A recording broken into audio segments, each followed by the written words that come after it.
Welcome to the Simply Real Life podcast. I'm Sarah, the founder of Simply Real Health, here to help you simplify, amplify, and elevate your life. This show is for those of you who want the real talk on how to live a more intuitive and intentional life, a life that's healthy from the inside out, and one that feels more effortless, aligned, simple, and more alive.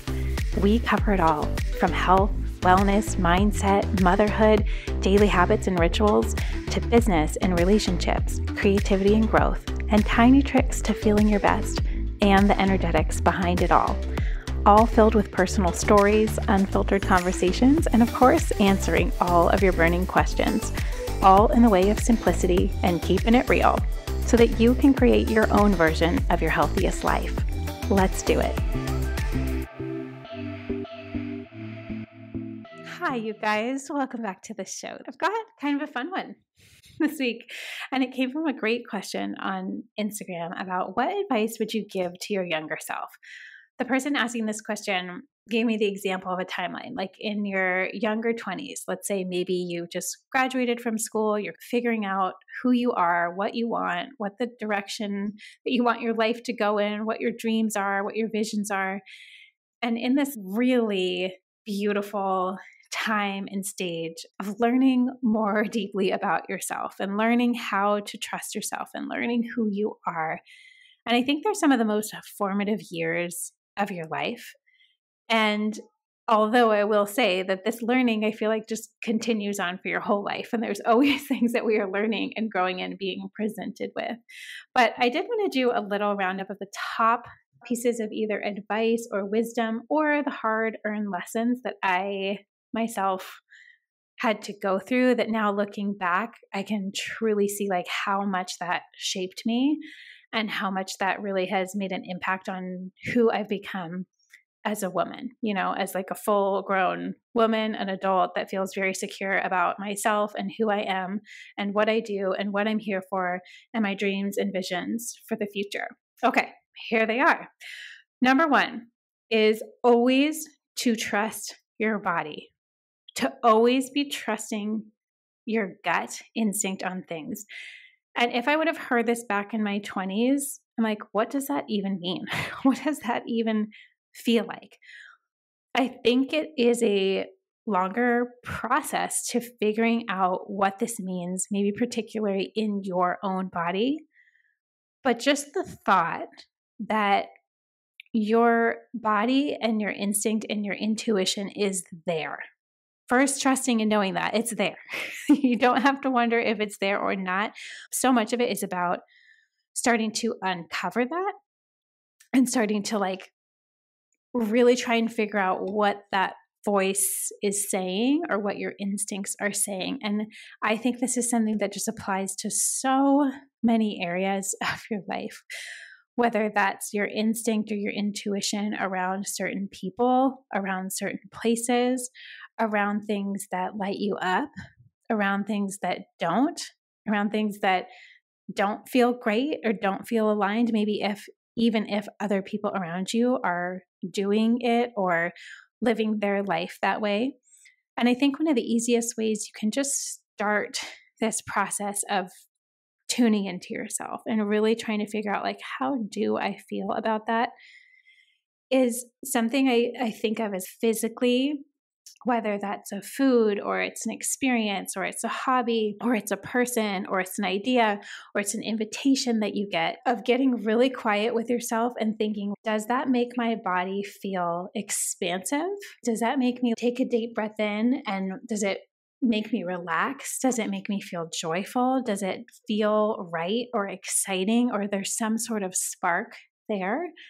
That would be something to lean into. And on the flip side, when you do get an invitation or other people are doing things or it's eating a certain food, paying attention to whether your body also feels on the flip side maybe more contracted or hunched over or guarded or just that feeling of uncertainty or blocked. I think even simplifying it down to those two things, if you had to pick, how does that make you feel? And it's a great experiment, I think, to be doing even around something really silly like clothes or the color of a certain lipstick, like practicing and looking at holding one versus the other.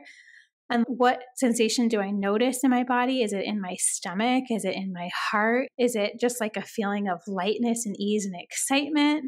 Or is it the flip side? And I think there's so much more to this, but I think that's one easy way to even just start practicing. What is your instinct saying? What is your gut saying?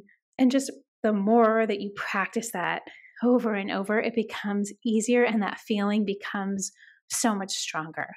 I think about this in the context, especially so of like health and food and habits and people that you're surrounding yourself with, ideas, dreams, visions, like really thinking through what are those things that make me feel expansive and free and excited, and following those things.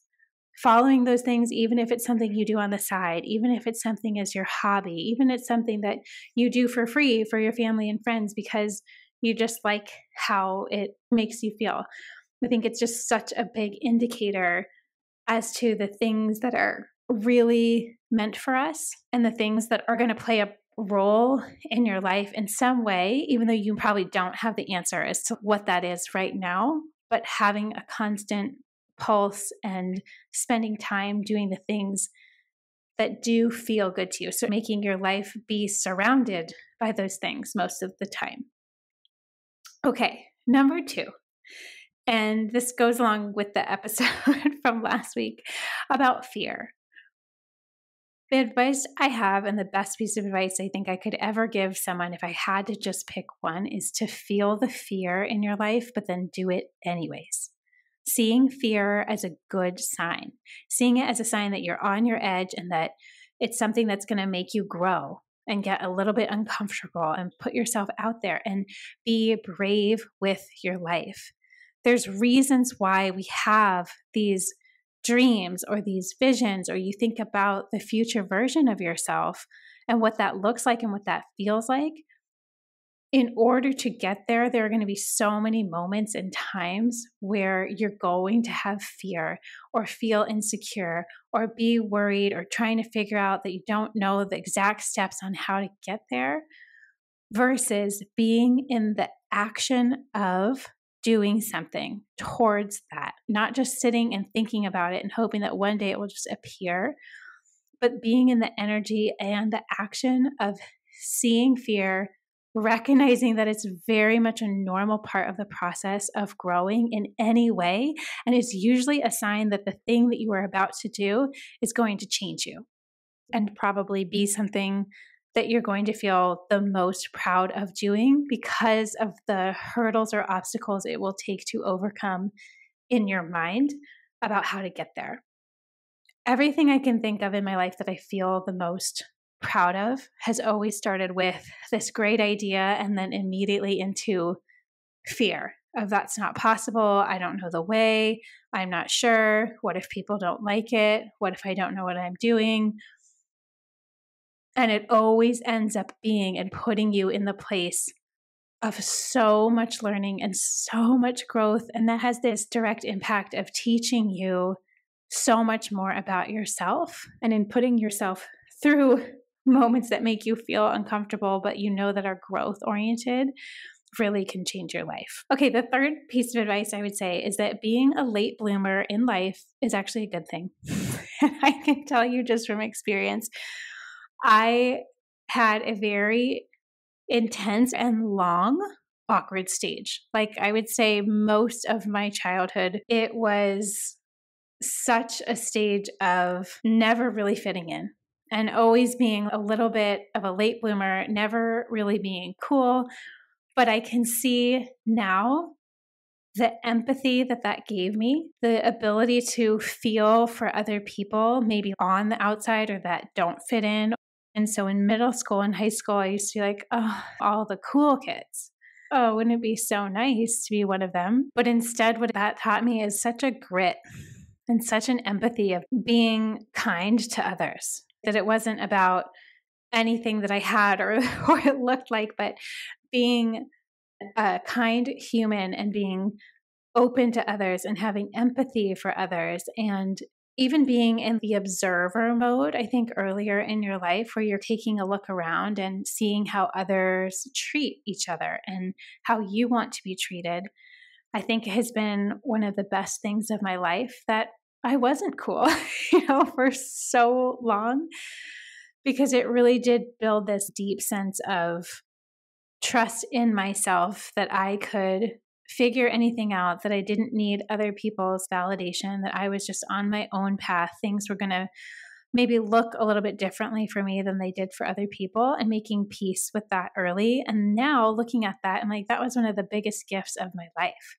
Being able to get along with a wide variety of people in all different groups and school and different cliques. And I was such a floater in between all of them. But I look at that now and I'm like, thank God that I didn't have it easy then, but the skills that I learned from that and who I became, which is somebody who's very confident in myself and doesn't need a lot of approval from others. I don't feel the sense or need to do things like everybody else does. Truly one of the biggest gifts of my life. Being able to see or recognize that some of the harder things that you feel like you go through are so formative and they really shape you in such a beautiful way in the long term and give you such a deeper appreciation of things, but also that you can trust yourself. Maybe not everyone else around you, but that gift, I think, is the gift that really keeps on giving, knowing and understanding and really feeling for others, no matter what is going on. Okay, the next one I've got is that nothing impacts your life more than who you choose to marry. Nothing impacts your health more, your dreams and your visions for the future. Nothing impacts your growth more, your finances. It is all encompassing. And I feel like I did know that. I feel like I grew up in a family where my parents never put an emphasis on getting married or a pressure on it. They both didn't get married until they were 30, which back then was a little bit later than most people typically did. And so there's never this emphasis or drive on this is the most important thing in my life that I need to find this. There was never a desperate energy attached to it. But I think looking back now, I feel so grateful that I had a lot of experiences in longer term relationships, but that none of them ever really felt right. None of them ever felt like this is it. This feels so easy. This feels so connected. This feels like we're so on the same page in terms of growing, in terms of dreams and visions for the future and what kind of life do you want to create. And I think that one of the best things that I did for myself was not have pressure on meeting somebody right away and that desire or need to get married first. But first came the desire of, I want to build something for myself. I want to create a business. I want to get to know myself. I want to be the most secure, confident person on my own so that I don't need anybody else. I don't need anyone else to validate me or to make me feel, a certain way. I want to be fully complete as myself. And the type of person that attracts is also going to be somebody who is probably very confident in themselves and has done a lot of their own learning and a lot of their own growing and has been through stuff in life, where like it hasn't been easy and they've had to navigate or figure things out. And looking back now, I can see it clearly, like in the rearview mirror of, wow, that is why for me and for Kyle, it works in such a deeper way, is that we both had experiences in relationships. We both knew that it wasn't quite it, but coming to peace with the fact that doing life on your own, doing it in a way where you feel secure and confident and like you don't necessarily need anybody else to make it anything, but that would just make it better. It's like the cherry on top. Having two people like that, two whole people, makes such a difference. And one of the best pieces of advice I had from someone on this was find somebody who is going to grow with you. If you are a growth-oriented person, I'll say that, because not everybody is. Some people are totally fine not growing and just having everything be the same and being the status quo, and they really feel comfortable and they feel happy and content that way, and which is great. And then there's another type of person out there that is wanting to grow and wanting to learn and is curious and open and interested in different things. And that is the type of person, if you are growth oriented yourself and you want to be creating a life that you really design and that you really desire, that will require also having a partner, if you choose, that is also on that same page, because there's going to be like, who knows, 20 different versions of you throughout the course of your marriage, throughout the course of your life, and finding somebody who is on that same page of, yeah, like go for it. Feel free, just encouraging that growth mindset versus being worried that you're going to outgrow them or that they will outgrow you. It creates such a different dynamic. And so that is something in my life that I continually look back on. I am just so thankful that I did not rush that process just of wanting to get married to check the box or go to the next life stage and all of that held, but really thinking through, how do I want it to feel? How will this person make me feel? What are the traits or qualities, not even physically, but like what are their traits and qualities mentally? What's their growth mindset? What sort of stuff have they been through? Do they feel like they have a really good perspective or a wisdom about them that helps them see things in a different way? And that connection of two people who are so interested in that and have so many different parts of their life that they're pouring into, when that comes together, it's the best. You never run out of things to talk to. It never gets boring or old. You're always constantly growing and growing together and growing separately. And so to me in my life, that's one of the things I'm just so thankful for. I feel like for both of us, I know, and maybe I'll have Kyle come on the podcast at some point too. We can ask him all the questions. But having somebody where it felt like this is just the cherry on top and this makes everything else better versus this is everything, I think creates such a different dynamic than for the rest of your life too. Okay, the next one is to take good care of your skin. I also think this could apply. Take good care of your digestion, take good care of your nervous system, take good care of your skin. Treat it well, treat your body well, put things in that are life-giving and nourishing and really providing something for it versus the quick fixes that are really extreme. Those tend to be really harsh. So whether that's diets or extremes of food, whether that's cutting out entire categories of food, whether that's using harsh products on your skin, being aware of it or mindful of it at all when you're out in the sun, finding a good quality non-toxic sunscreen, things like that.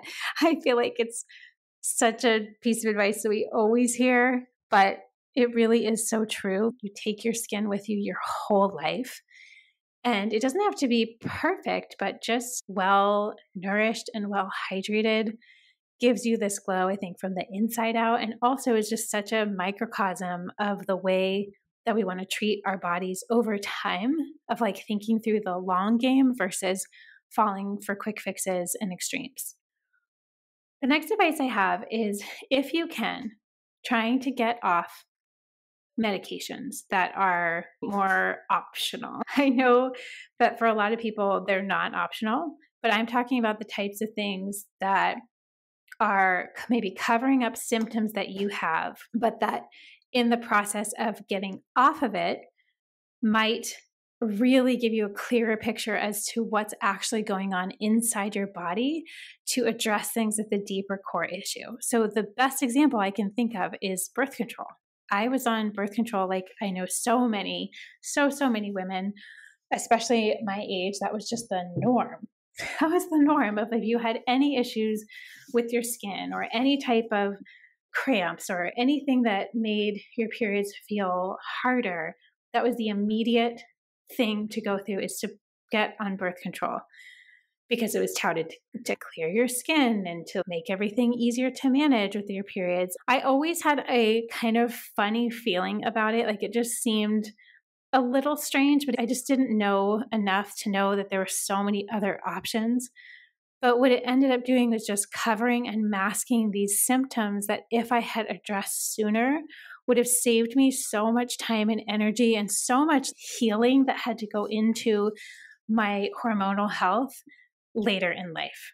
And I just think there's so much more knowledge now available about what specifically, like what birth control pills are really doing and messing up in so many women's systems at such a young age, that now we're seeing the repercussions of that in so many ways, of hormonal issues and infertility. And hormonal balance is a thing for almost all women. And we've grown up in this generation where it's like, take a pill and that's it. And then when you stop taking it, eventually, if you get to the place of wanting to try and have kids, it's like all of a sudden your body has had these sort of systemic things going on that could have been addressed by diet and lifestyle and even simple changes, stress and environmental toxins, the products that we're using.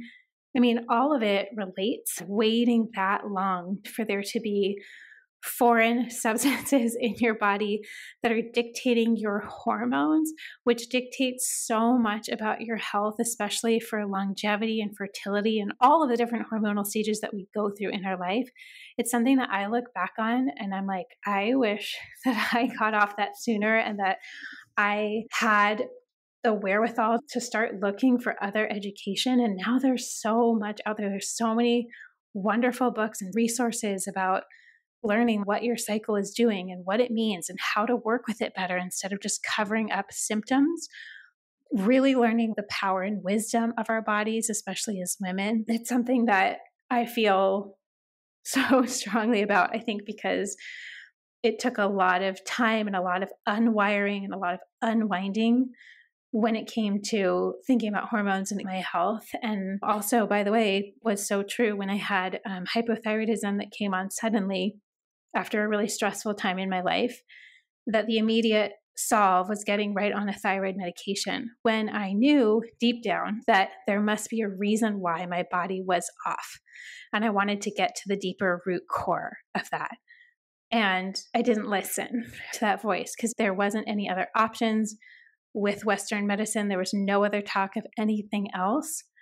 Turns out going gluten-free solved it and fixed my thyroid completely, and has now for almost 15 years, like able to get off that medication because I was willing to be my own researcher and go deeper and go see functional medicine doctors and naturopaths and try to find what the core reason was instead of just covering up. Okay, next piece of advice is to travel as much as you can, especially if you are a growth-oriented person. I think seeing and experiencing different parts of the world, different cultures, different languages, how people do things, to me has been one of the biggest game changers in my life, being able to experience and see that it's not only my small bubble or only the way that I grew up or saw things modeled or learned things. And that's especially true if you've listened to my story about food, traveling to Italy and getting that experience of, wow, there's no dieting out here. There's no American woman style of franticness around food. It's just peaceful and it's beautiful and they eat real food and they don't worry about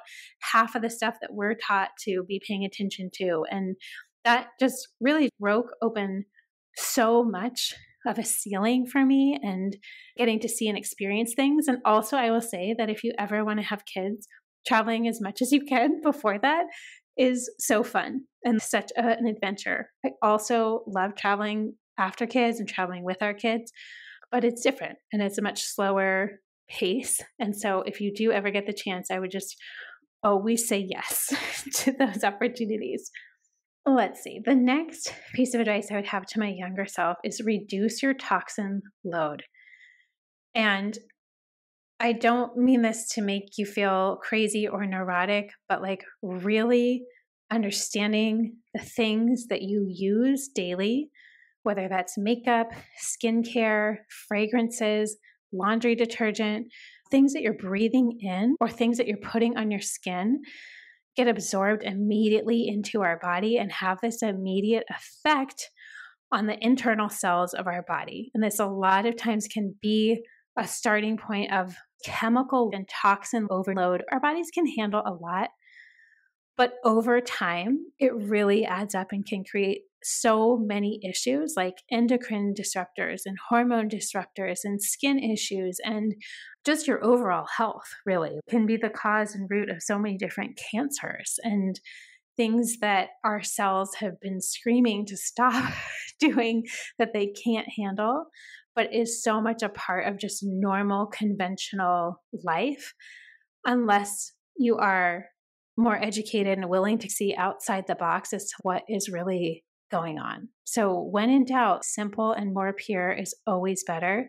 Things like your deodorant, making sure you're doing an aluminum-free deodorant, hopefully a more natural one. Starting years earlier than I did would have helped so much and also reduced so much money that I wasted on all the products that are marketed to you, like that you need or that smell really good versus something that will actually enhance your skin, the inside of your cells, and doing so in a very non-toxic way. The next piece of advice that I have is to eat real food and just ignore everything else. Just ignore all of the diets, all of the trends, all of the fads, all of the noise, everything that you see people doing on social media, on TikTok, on Instagram, and learn about what real food is. This will save you so much time and so much hassle and so much money and so much stress and so much mental bandwidth spent on what you're eating. If you can learn from as early of an age as possible about real food and learning how to read an ingredient label and learning how to determine whether something is food that's going to give you something that's life-giving versus the things that take away from your body, take away energy, take away time, take away bandwidth, take away nutrients. So much of the food in our daily lives is food product. That's processed food or processed health food that's just marketed to you as being healthy. So really learning as soon as you can, no matter what age you are, about real food will not only simplify things, but help you have such a healthier relationship to food and help you not fall for any crap. Like not fall for all of the constant noise and the constant marketing and just have this really deep peace and trust with food over the course of your life. And I can't think of anything more worth it or more beautiful than that. The next piece of advice I have is to follow your curiosity and the things that make you feel expansive and joyful and light. There's always a reason why they do so. And so any amount of time that you can spend doing the things that light you up, that make you happy, the things that you feel like you could get lost in or do for hours or that you would do for free, those are things that you always want to have as some part of your life. Whether that's a hobby or it's something you do on the side or following those threads more deeply, wherever they go, whatever types of places you can surround yourself in learning more about those things, whether it's books that you're reading or classes that you take or work experiences that you have, anything that is in the energy of something that does make you feel excited is always going to be worth your time. The more you do and the more you spend time with those things, I feel like the more sort of gets unveiled to you around the reason why you love that thing or that topic or that hobby. And so taking any chances that you get to follow those threads, because I think the places that they lead have so much to do with your purpose in life and the things that will make you happiest long term. Okay, the next piece of advice I have is to take the calculated risks when you're young, because what you do and who you become when you are investing in yourself creates such a deeper sense of trust in yourself. Like the biggest example I have in my own life is starting my business when I was in my 20s. I was in my young 20s. I am so happy that I took that jump then because there's less things to worry about. You can easily get yourself back to where you were before. You can easily make adjustments to your living situation or in setting yourself up to take risks that don't have these massive implications in your life that might be true as you get older, whether it's a mortgage or a living situation or other people that depend on you, kids or having a partner. And I think having some sort of time in your life, if you are able, and if that's something that you're wanting to do, not waiting until you feel like you're prepared or until you're older, but trying more things when you're younger, because you will just learn faster. Will learn more overall about yourself and what you're wanting to do. And I think it's one of the most invaluable things if that feels like an option for you. The next piece of advice is don't worry what other people are doing. It really doesn't matter. And if you find yourself heavily influenced by other people, it's a great time to really start to put your head down and make sure that the people that are playing a big role, big influence in your life are people who are positive and are really expansive role models for you, both with the content that you're consuming, with the people that you hang out with the things that you love. It doesn't matter if it's not cool. It doesn't matter if it doesn't make sense to anyone else. It doesn't matter the ways that other people do things. What matters is how it feels to you, and following that thread or following that passion or following the things that you know that there might be something there, even if it doesn't quite make sense. I always have found it so helpful, just the idea of keeping your head down and staying in your own lane, because otherwise you're spending so much time looking at others, and that leads to comparison and never feeling like you're going to be enough, or that you can't do it that way, or these other people you're looking at might have very special gifts and they're so different than you, versus spending more of your time head down actually taking action on things and not worrying so much what other people think and what they're doing, especially if it feels really good to you, really healthy to you, really aligned to who you are, aligned with what you love. I think it's such an interesting thing. And by the way, I feel like this is such a good reminder, no matter what age you are, what decade you are in your life, you just got to stop worrying about what other people are doing, thinking, spending time with, how they're thinking about you. It's just like such a waste of time and energy. The next piece of advice I've got, and I only have one more after this, but the next piece of advice is learning more about your nervous system will help you so much in life.